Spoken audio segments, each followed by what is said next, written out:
In a world still wavering between acceptance and judgment, there are people forced to live two lives simultaneously. If being gay is difficult enough, being both black and gay under the Hollywood spotlight becomes an immense pressure, where fame comes with silence and success is achieved through self-denial. Some stars, once at the peak of their careers, hailed as symbols of masculinity, have hidden relationships and fears of career ruin behind the scenes simply for being authentic. From pioneering legends to screen icons, here are 11 black actors who are believed to have tried to conceal their same-sex relationships until the truth could no longer be hidden. Subscribe to the channel so we can continue this journey.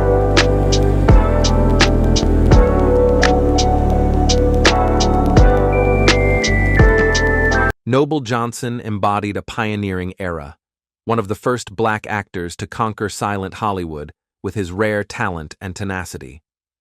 Born in 1881, he possessed an astonishing appearance and versatility, capable of playing a wide range of roles from Native Americans and Arabs to Mexicans, thanks to his mixed heritage and chameleon-like acting. Not content with just the glamour in front of the camera, Johnson went even further by founding the Lincoln Motion Picture Company in 1916, becoming one of the first black film producers, paving the way for a generation to come. But behind the image of this successful and respected man lay whispers of rumors that began circulating in the 1920s. Hollywood circles whispered about intimate relationships between him and the male actors in the company, particularly George Johnson and Clarence Brooks. Noble Johnson's unmarried status, coupled with his years of cohabitation with Clarence Brooks as business partners, only fueled persistent speculation. However, in an era where the reputations of successful black individuals needed to be protected at all costs, sensitive stories were often buried in silence. This secret, though considered common knowledge in some Hollywood circles, was never publicly revealed during Noble Johnson's lifetime, leaving behind a haunting chapter in his life behind the glitz and glamour of fame.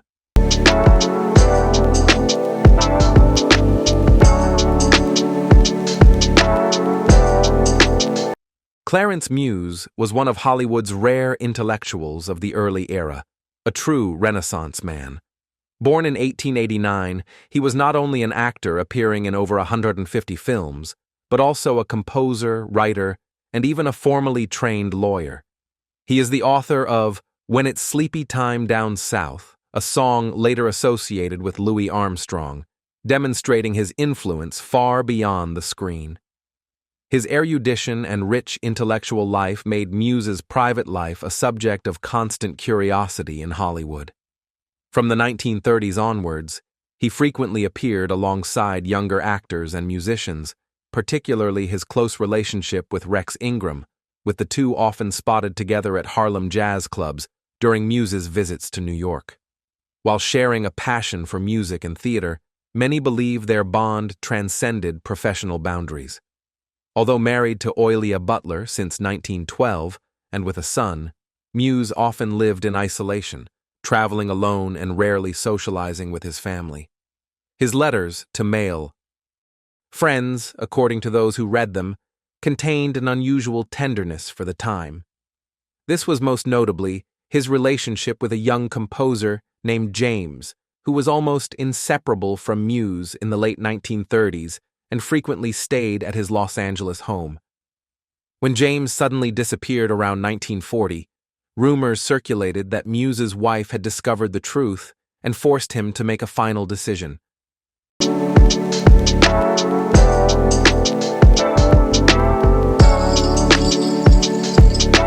Dooley Wilson is a name that has gone down in film history for his role as Sam, the quiet pianist in Casablanca, synonymous with the immortal line, "Play it again." Born in 1886, Wilson was originally a drummer and singer before unexpectedly turning to acting. Ironically, the man who led the world to believe he lived with his piano was actually incapable of playing, and the music in Casablanca had to be dubbed. However, behind that iconic role lay a private life full of whispers. Even in the 1910s, while active in the world of variety shows, Wilson was the subject of much speculation. His long tours with various bands drew attention to his unusual love life, particularly his close relationships with young male musicians, especially aspiring drummers and singers. Among these, his relationship with Bobby Martin attracted the most attention. Meeting at a Chicago jazz club in the early 1920s, the two quickly became inseparable, touring together, sharing hotels, and later Martin even followed Wilson to Los Angeles when his film career took off. This close bond worried studio executives, who advised Wilson to marry to maintain his public image. In 1949, he married Grace Johnson, a former choir dancer, but this marriage was seen as an arranged marriage for personal gain, as both were rumored to have private affairs. This arrangement allowed them to maintain a perfect public facade, while Wilson maintained a close relationship with Bobby Martin until Martin's death in 1954, at which point Wilson gradually withdrew into himself, living a quieter life than ever before.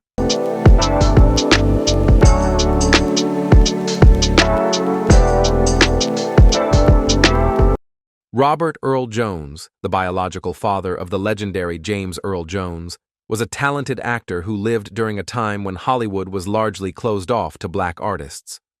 Born in 1910, he only truly gained public recognition later in life through roles in The Sting and Trading Places, while his early years were filled with struggles, disappointments, and unspoken secrets.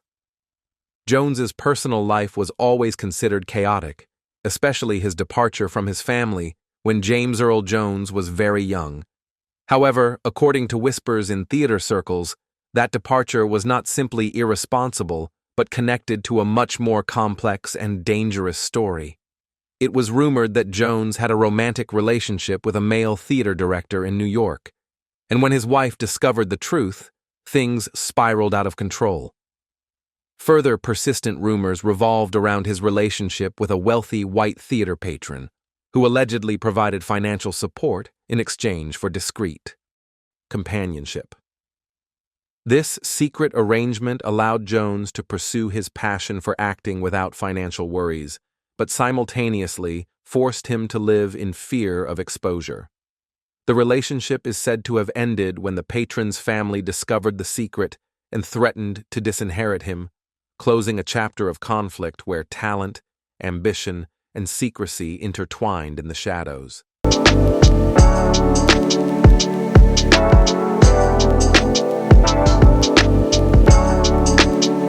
Howard Rollins was once considered a blazing lightning bolt in Hollywood, bursting onto the scene with his powerful performance in Ragtime, earning an Oscar nomination and opening the door to a glorious career. Born in 1950, Rollins possessed a captivating appearance, masculine charisma, and acting talent that led critics and audiences alike to believe he would become a major icon. However, behind that glamour lay the silent inner turmoil that was slowly eroding him. Immediately after his breakthrough role, rumors about Rollins' sexuality began to spread. He rarely appeared with women at Hollywood events, and if he did, they were usually just friends or colleagues. His close relationships with many male actors and crew members quickly became a topic of discussion in the entertainment industry. Rollins's most closely known relationship was with a male costume designer he met on the set of A Soldier's Story. The two were frequently spotted at gay clubs in West Hollywood, though they always arrived and left separately. The designer, who had openly declared his sexual orientation in the film industry, was reportedly deeply in love with Rollins, while Rollins himself struggled to accept his true self. The pressure to conceal his true identity, coupled with the burden of being one of Hollywood's few prominent black actors at the time, is believed to have driven him into addiction. Friends say Rollins turned to alcohol and drugs as a way to escape the fears and stresses of his reclusive life. The relationship eventually broke down when, under pressure from his management, Rollins was forced to publicly date a female model for image purposes, leaving behind a sad story of talent stifled by unspoken desires.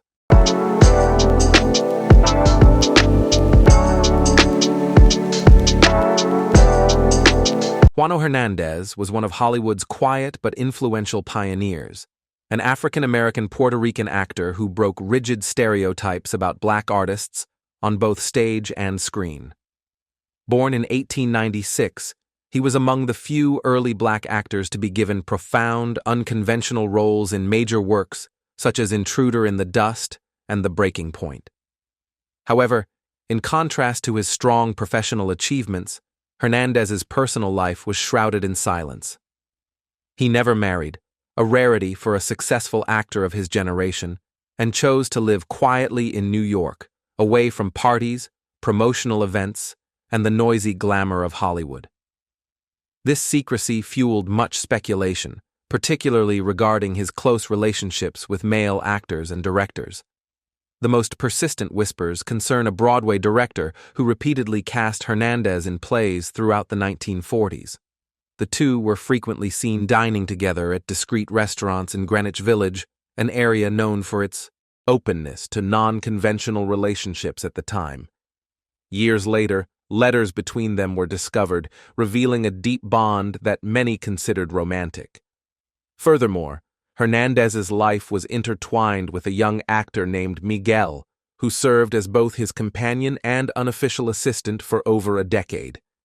Miguel accompanied Hernandez to filming and stage productions, ostensibly as his manager, but in the eyes of many, more like a devoted life partner.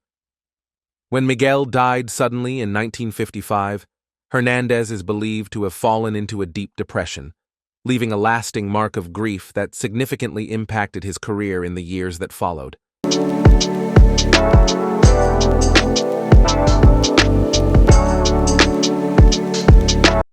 Donny Hathaway is not an actor in the traditional sense, but his rare screen appearances and tragic life story make his name unmissable. Born in 1945, Hathaway was a soul music genius, the man behind classics like The Ghetto and timeless duets with Roberta Flack, including Killing Me Softly and Where Is the Love. His talent is undeniable, but throughout his career, Hathaway's personal life has been shrouded in endless speculation. The music industry at the time often whispered about his sexuality, even though Hathaway was married to Ulala Hathaway and had 2 daughters. Those who worked with him noticed he was particularly close to many male musicians and producers, going far beyond mere acquaintance. His relationship with powerful producer Jerry Wexler was scrutinized closely, especially since Wexler frequently visited Hathaway's home studio for extended periods. However, the most talked about story revolves around the deep friendship between Hathaway and Curtis Mayfield, another soul legend. The two spent a great deal of time together, both professionally and socially, leading many to question the true nature of their relationship. When Donny Hathaway died in 1979 after jumping from a hotel window, the shock rocked the music world. Some close friends later suggested that prolonged internal struggles, including pressures related to identity and private life, may have contributed to his tragic decision, ending the life of a great talent with unspoken regrets.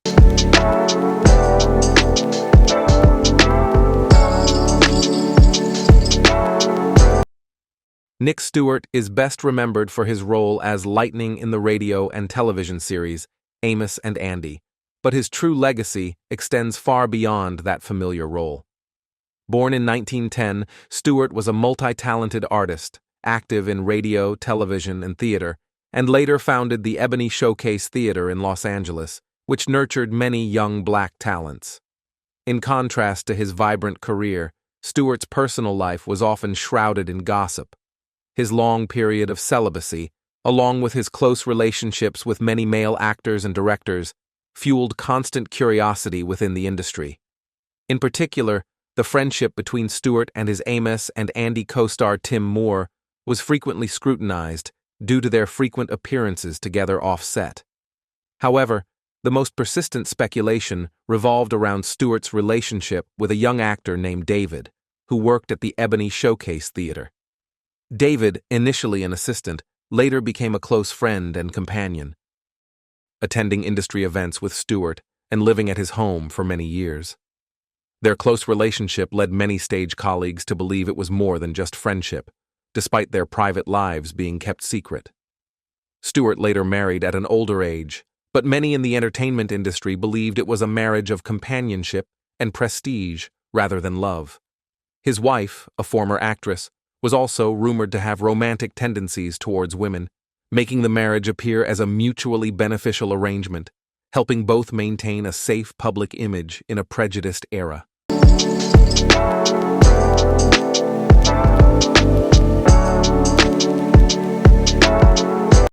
Rex Ingram was one of the finest supporting actors of classic Hollywood, leaving a lasting impression through films such as The Green Pastures and Cabin in the Sky. Born in 1895, Ingram possessed a dignified appearance and a deep, powerful voice, making him an ideal choice for roles of spiritual leaders and influential figures. While nominally married to actress Francine Everett, their relationship was generally perceived as more professional than romantic within the industry. Colleagues noted that the two rarely appeared together at social events, with Ingram often traveling alone or accompanied by close male friends. His deep friendship with Clarence Muse, in particular, attracted considerable attention, as they were frequently spotted at private parties and discreet cultural events. But that's not all. Ingram's career was also intertwined with a young actor who was both his pupil and constant companion. This actor appeared in several films with Ingram and was almost always by his side at public events. When this man abruptly left Hollywood in the late 1940s, the entire film industry was in turmoil, and internal whispers suggested that pressure from studios had forced the relationship to end, leaving behind a story that was never fully told.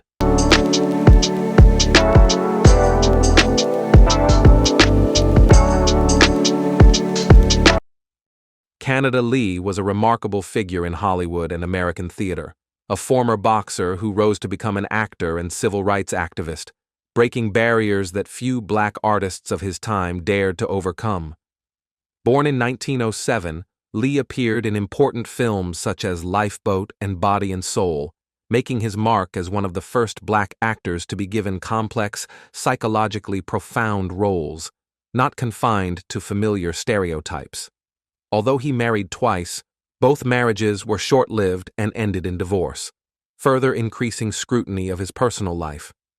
Industry circles paid particular attention to his close relationships with many male actors, writers, and activists. Among them, his friendship with Richard Wright, the legendary author of Native Son, was the most talked about, especially when Lee took on the lead role in the play adaptation of Wright's novel. The intellectual and emotional bond between the two led many to question the boundaries between friendship and something deeper. Furthermore, the relationship between Canada Lee and Robert Earl Jones was constantly discussed. They collaborated on numerous projects and frequently appeared together at private parties in Harlem. Their correspondence, revealed later, showed a deep emotional connection, which some believed to be romantic in nature. However, both Lee and Jones were extremely careful in maintaining their public image, always presenting themselves as devoted family men and exemplary community leaders, in an era where personal truth could easily destroy both careers and the ideals they pursued.